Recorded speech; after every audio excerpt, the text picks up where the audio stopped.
Vamos lá, queridos. Existem tributos que, mesmo instituídos ou majorados, eles não precisarão, por exemplo, respeitar a anterioridade do exercício e nem mesmo a anterioridade nonagesimal. Na verdade, nessa hipótese, nós dizemos que os tributos serão cobrados imediatamente. Então, não precisa nem esperar o próximo exercício, nem 90 dias. Criou, majorou, nessa situação, eles podem ser cobrados imediatamente. É o que acontece dos tributos que são criados em razão de guerra. Ora, se for criado um tributo em decorrência de uma guerra, é claro que esse tributo deverá ser cobrado imediatamente, sob pena, como eu já disse a vocês, de acabar a guerra, morrer todo mundo e o tributo ainda não ter sido cobrado. Hoje, existem 2 tributos que podem ser criados em razão de guerra. São eles, primeiro, previsto no artigo 148, inciso 1 da nossa Constituição Federal, nós temos o empréstimo compulsório. E o segundo, previsto no artigo 154, inciso 2 da Constituição Federal, o imposto extraordinário guerra. Bom, com relação ao empréstimo compulsório guerra, merece aqui um destaque nosso. Veja bem, o empréstimo compulsório, que nós iremos estudar em aula específica, é claro, ele previsto lá no artigo 148 da Constituição Federal, ele poderá ser criado em 3 circunstâncias, quais sejam. As 2 primeiras estão previstas no inciso 1, e é em caso de guerra externa ou sua iminência, essa hipótese você já conhece, já sabe. E a segunda possibilidade, prevista também no inciso 1 do artigo 148, é que o empréstimo compulsório poderá ser criado em caso de calamidade pública. Então, quando estivermos frente a uma calamidade pública, o empréstimo compulsório poderá ser criado. Pois bem, a terceira e última hipótese em que pode ser criado o empréstimo compulsório está prevista no inciso 2 e será para investimento público. Então, vamos lá. Investimento público de caráter urgente e relevância nacional. Essas são as 3 únicas possibilidades para ser criado o empréstimo compulsório. O cuidado é que, quanto aos 2 primeiros empréstimos compulsórios, quais sejam o empréstimo compulsório guerra e calamidade pública, ambos não precisarão respeitar a anterioridade do exercício e nem mesmo a anterioridade nonagesimal, de modo que, sendo criado o empréstimo compulsório guerra ou calamidade pública, eles serão cobrados imediatamente. Guerra, pelo motivo que você já sabe. Se não cobrar imediatamente, corre o risco de acabar a guerra, morrer todo mundo e não ter sido cobrado o empréstimo compulsório guerra. A mesma coisa acontece para o empréstimo compulsório calamidade pública. Se não cobrá-lo imediatamente, pode acontecer de morrer todo mundo e não ter sido ainda cobrado o empréstimo compulsório. Então, quando estivermos frente ao empréstimo compulsório guerra e calamidade pública, eles serão cobrados imediatamente.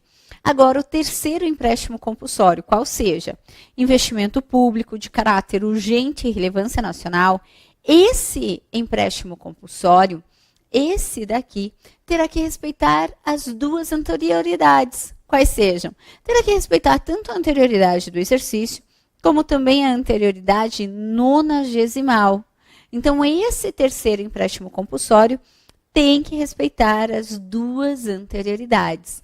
E a pegadinha da prova da FGV é essa: os empréstimos compulsórios não respeitam as anterioridades. Mentira! É o empréstimo compulsório guerra e o calamidade pública que não irão respeitar as anterioridades. O outro, o terceiro empréstimo compulsório, investimento público de caráter urgente e relevância nacional, esse sim tem que respeitar tanto a anterioridade do exercício como a anterioridade nonagesimal, certo? Pois muito bem.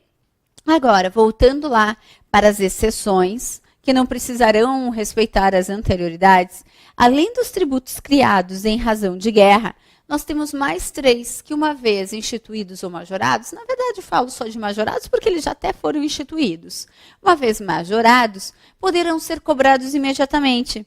São eles os regulatórios de mercado, o II, IE e o IOF. Esses impostos, uma vez majorados, poderão ser cobrados imediatamente. E o segundo caso de exceções. Existe um segundo caso que diz o seguinte: não precisarão respeitar a anterioridade do exercício, mas terão que respeitar 90 dias. Ora, como que funciona aqui? Aqui, quero dizer o seguinte: eu não preciso esperar o ano seguinte para cobrar o tributo, não. Mas, diferentemente da primeira situação, que eu posso cobrar o tributo imediatamente, nesse segundo caso, eu tenho que respeitar 90 dias. Espera 90 dias e aí sim poderá ser cobrado o tributo. Nessa segunda situação, o que nós temos é o respeito ao princípio da anterioridade nonagesimal. Apenas o respeito ao princípio da anterioridade mitigada. Se fala mitigada porque só vai respeitar 90 dias. E aí já pode cobrar. Quem está aqui é o IPI.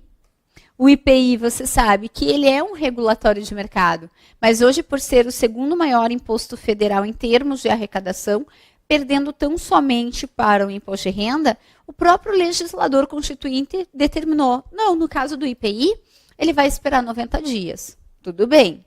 Outra situação é quando houver, atenção, redução e restabelecimento da CID combustível e do ICMS combustível. Nesses casos em que haja a redução e o restabelecimento da CID combustível e do ICMS combustível, eu só preciso respeitar 90 dias. O cuidado que eu devo ter nesse instante é que quando falar de CID combustível e ICMS combustível, só respeita 90 dias se for o caso de redução e restabelecimento. Se a prova, porventura, falar que houve majoração da CID combustível, do ICMS combustível, majoração caiu na regra geral, qual seja, tem que respeitar o próximo exercício e tem que respeitar 90 dias.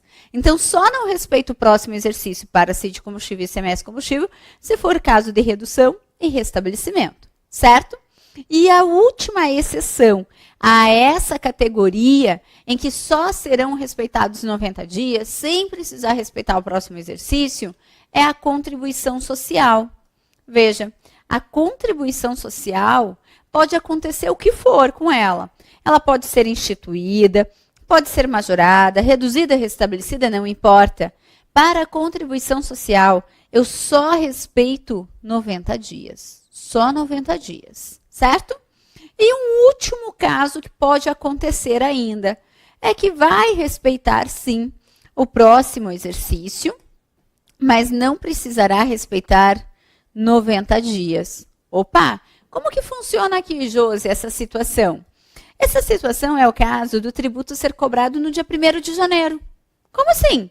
Respeito o próximo exercício, mas eu não preciso esperar 90 dias. Veja, se acontecer de um tributo ser instituído, majorado, no dia 20 de dezembro de 2017, esse tributo não vai poder ser cobrado no dia 21 de dezembro, porque ele tem que respeitar o próximo exercício.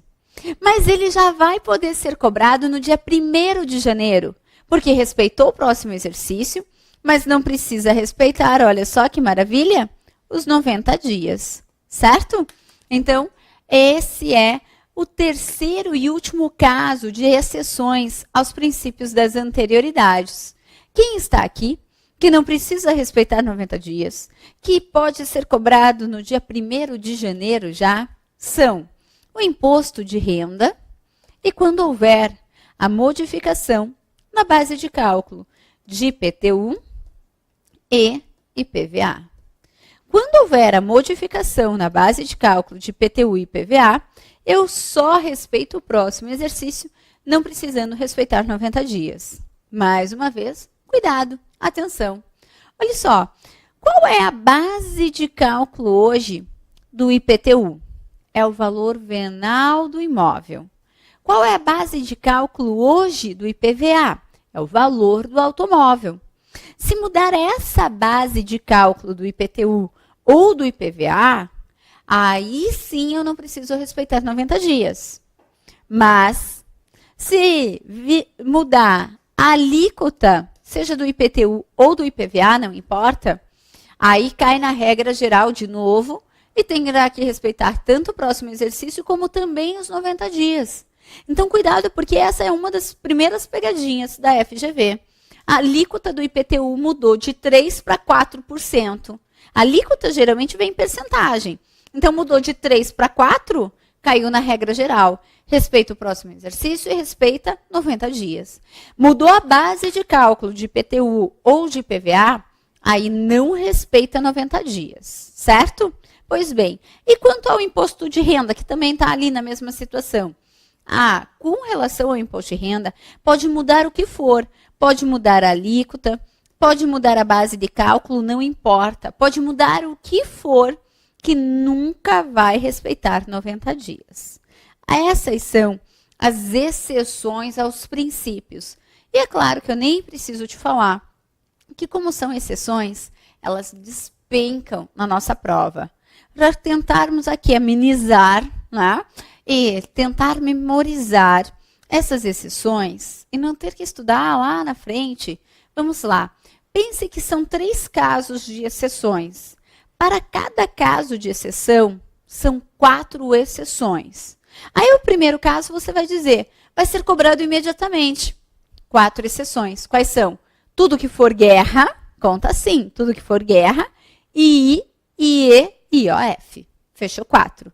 Que será cobrado imediatamente? Então, tudo que for guerra, II, IE, IOF. A segunda situação de exceção, só 90 dias precisa respeitar. Só 90 dias. Quem são? IPI, CID combustível, ICMS combustível e contribuição social. Só 90 dias. Só 90 dias. IPI, CID combustível, ICMS combustível e contribuição social. E o último caso de exceção diz o quê? Só o próximo exercício. Só o próximo exercício. Quem é? IR, e agora, conta base de cálculo de IPTU e IPVA.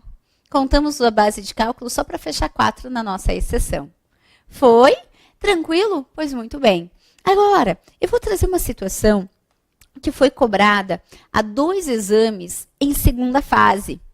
E essa situação foi cobrada em segunda fase e eu já alertava os alunos falando, olha, a FGV cobrou essa situação em uma prova realizada por essa banca em um concurso de advogado lá de Santa Catarina em 2010. Então, uma hora ela vai cobrar em FGV aqui, exame de OAB. E dito e feito, cobrou na segunda fase. E como já cobrou em segunda fase, agora eu digo, vai cair em primeira fase. E pode já ser nesse nosso exame aqui. Então, vamos lá, analisar. Em minha opinião, foi uma das questões mais difíceis relacionadas aos princípios da anterioridade. Difícil porque muitos candidatos pensam só em decorar. Mas você que está raciocinando o direito tributário, eu tenho certeza que não vai errar essa questão. Veja, dizia o enunciado que uma lei em dezembro, mais especificamente, dia 2 de dezembro de 2008, alterou a alíquota do IPVA, passando de 3% para 4%. E com base nessa nova lei, a pergunta que se fazia, e que era a grande pegadinha dessa questão, perguntava-se quando seria cobrado esse novo IPVA para carros usados. Então, essa era a pergunta. Quando será cobrado o novo IPVA para carros usados? Pois bem, as alternativas, e aí você até já vai pensando comigo, me ajude a responder aí. A primeira alternativa dizia, a nova alíquota para carros usados será cobrado no dia 1º de janeiro de 2009.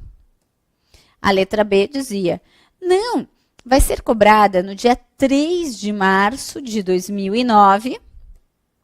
E a letra C dizia, vai ser cobrado no dia 1º de janeiro de 2010.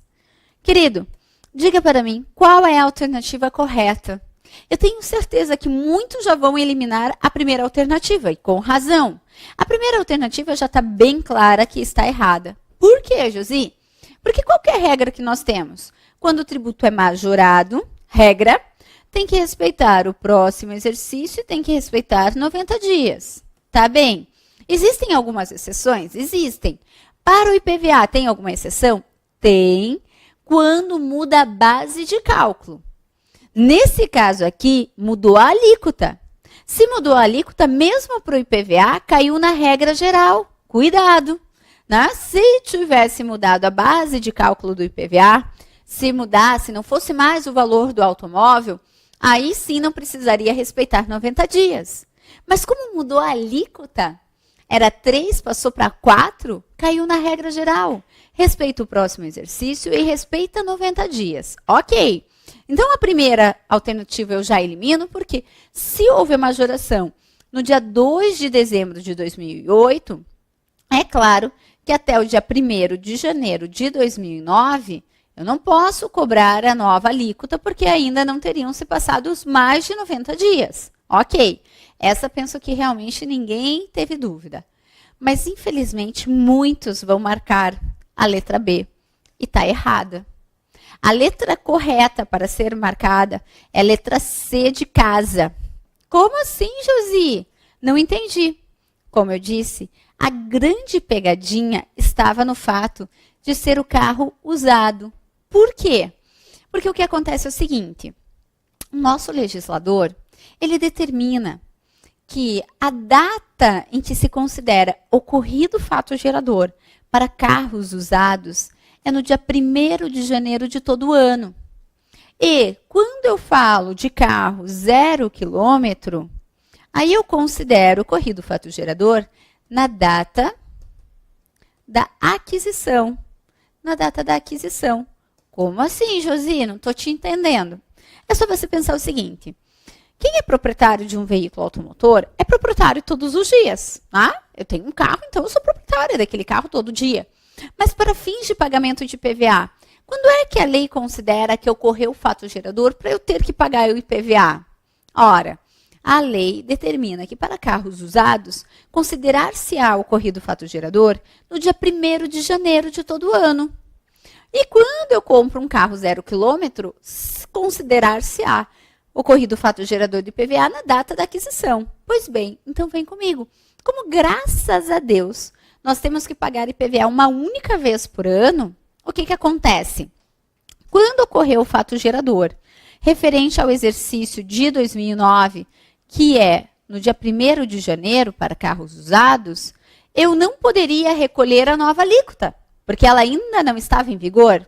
Então, eu recolhi 3%. E a pergunta foi, quando que a nova alíquota poderá ser exigida para carros usados? Ora, no próximo exercício, quando eu tiver a prática do fato gerador. E a prática do fato gerador é no dia 1º de janeiro de todo ano. Se no dia 1º de janeiro de 2009 não estava em vigência a nova alíquota, quando é que eu poderia cobrar essa nova alíquota? Só no próximo ano, no dia 1º de janeiro de 2010. Então, a letra correta é a letra C de casa.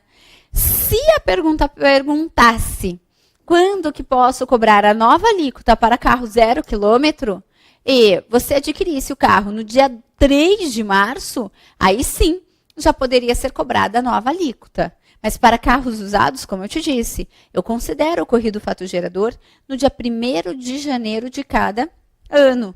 E como, graças a Deus, a gente só paga uma vez na vida o IPVA, no dia 1º de janeiro de 2009, quando já tivesse ocorrido o fato gerador daquele exercício, eu pagaria 3%.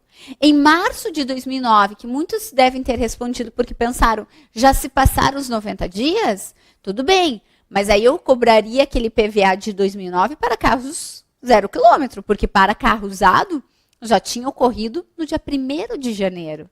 Entende? E no março de 2009, não ocorreria novamente o fato gerador do IPVA carros usados. Então, essa é a grande pegadinha. E caiu exatamente esse exercício, mudando as datas, é claro, né? Adaptando a nossa realidade, na prova de segunda fase. E, como caiu na prova de segunda fase, agora, mais do que nunca, pode vir na nossa primeira fase. E vem exatamente assim, ó, perguntando qual é a data correta para cobrar a nova alíquota para carros usados. E aí, então, você tem que responder lá no outro ano, quando ocorresse de novo lá o fato gerador. Certo? Agora sim. Agora, penso que tudo que pode aparecer na nossa prova referente aqui a esse princípio da anterioridade, tanto do exercício como no 90º, nós vimos. Podemos avançar e vamos falar do próximo princípio, que até agora não caiu em primeira fase. Já caiu em segunda fase, uma perguntinha, nada demais, mas em primeira fase ainda não. E tem muita coisa bacana para ser perguntado a respeito. Vamos falar agora sobre o princípio do não confisco, previsto no artigo 150, inciso 4 da Constituição Federal. O que nós temos por esse princípio? Veja, de acordo com o artigo 150, inciso 4, é vedada a cobrança de tributos com efeito confiscatório. Isso significa dizer que eu não posso cobrar um tributo tão caro que inviabilize o meu direito de propriedade. O tributo não pode ter efeito confiscatório. Não posso ter um tributo tão caro que inviabilize o meu direito de propriedade. A exemplo, imagine se a alíquota do IPVA fosse de 70%. Já pensou você ter que pagar 70% de IPVA sobre o valor do teu carro? Com certeza isso te inviabilizaria de ter o seu carro. Então, as alíquotas, os tributos, eles não podem ser tão caros que inviabilizem esse meu direito de propriedade.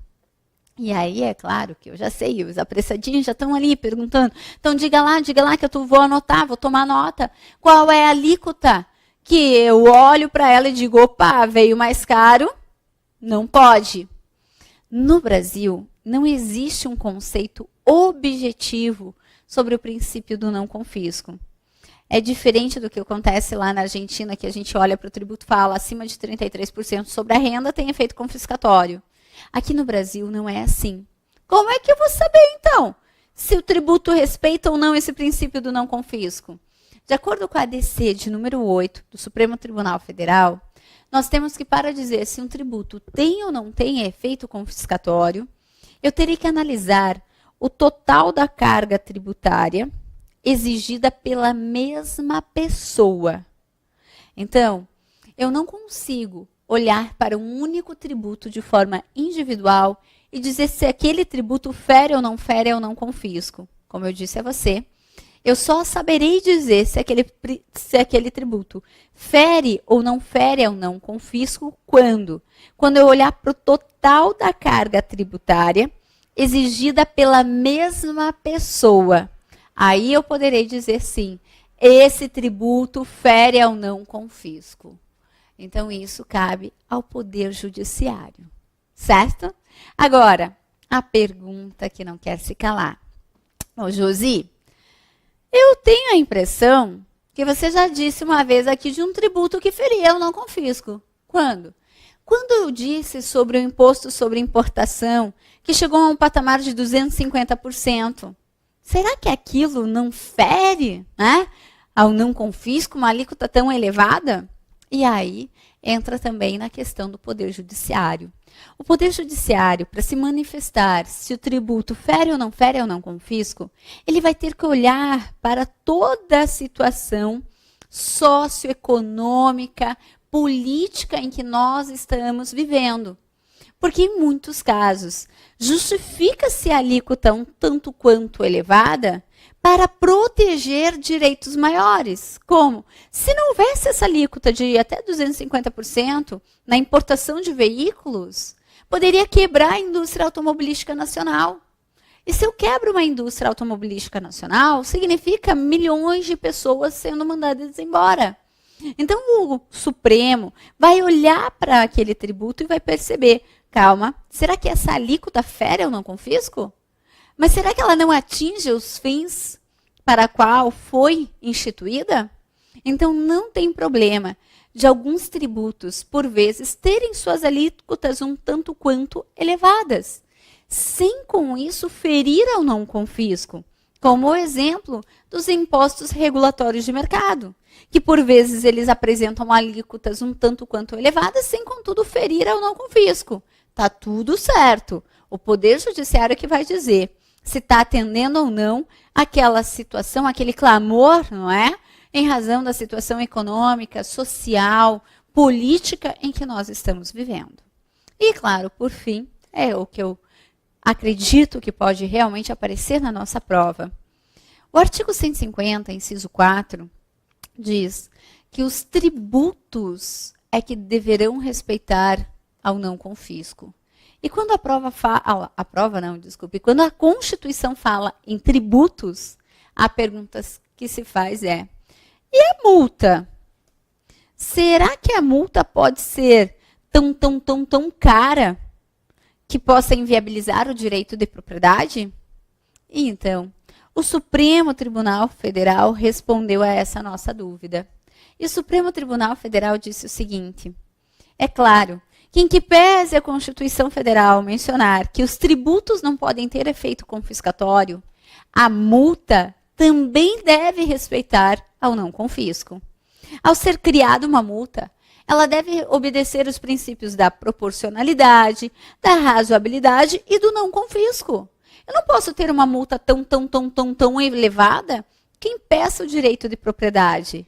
E a novidade, o Supremo, ao julgar a ADIM de número 2028, concluiu que será considerada uma multa com efeito confiscatório aquela que ultrapassar 100% do valor da obrigação principal.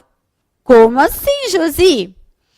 O valor da obrigação é o limitador da multa punitiva. Daquela multa que vem querer sanção por ter descumprido aquele pagamento daquele tributo em dia. Então, o Supremo disse, olha, por mais que a gente não tenha uma alíquota, que a gente olhe para dizer no tributo que esse tributo tem efeito confiscatório, na multa, deixa eu colocar aqui, a multa não poderá mais ultrapassar 100% do valor da obrigação principal.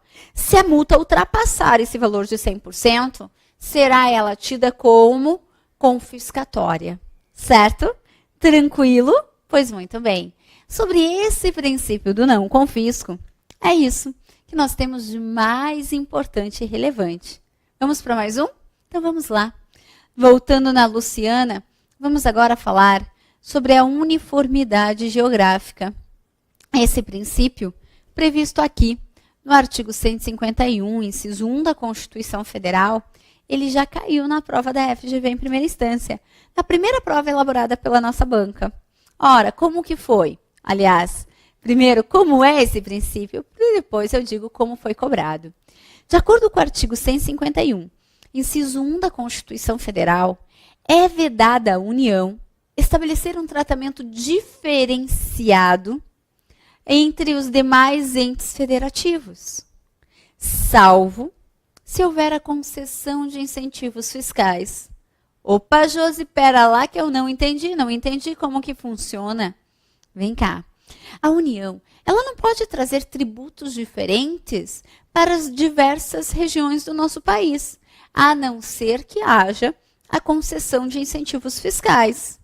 Veja, não pode a União, a exemplo, querer cobrar o IPI a 2% aqui na região sul e a 5% na região norte e nordeste, a não ser que haja uma concessão de incentivo fiscal. Aí sim eu poderei ter as alíquotas diferenciadas. Foi justamente a pergunta da FGV. Dizia, uma lei trouxe o ITR a 5% no Rio de Janeiro e a 10% nos demais estados. Essa lei fere qual princípio? Letra A, princípio da legalidade. Não, né? A própria questão está dizendo a lei que fez isso. Letra B, fere a uniformidade geográfica. Por que vai ter ITR a 5% lá no Rio de Janeiro e 10% nos demais estados? Não pode, a não ser que houvesse um incentivo fiscal. Como a questão não falou nada de incentivo fiscal, então fere com certeza a uniformidade geográfica. Certo? Ei, Bora lá para o próximo bloco? Terminarmos aqui os princípios de direito tributário? Então não saia daí, aguente firme. Vamos juntos, rumo à aprovação. Eu te espero no nosso quarto bloco.